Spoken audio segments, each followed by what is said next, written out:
power on. Do you want them to turn on? Yeah. It's in two places. And then this is the prism, which is what you're going to use to connect the TimeStep and the turntable to the computer. And this little card here will tell you what path you need to be on and what channel? Is that what it is called? Channel, yeah. Channel you need to be connected to for the two to communicate.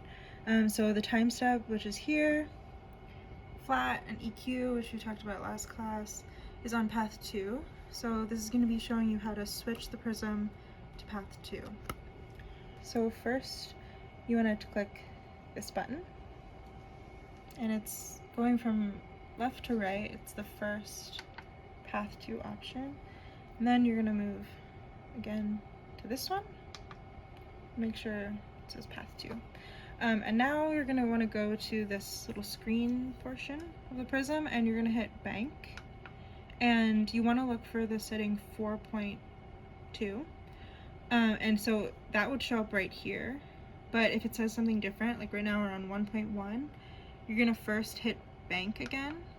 And that will change the first number, and you want to make it so it's 4. And then you're going to hit 2, and that will change it to 4.2. And then it will say load, and you want to be like, yeah, load. And then you should be on path 2.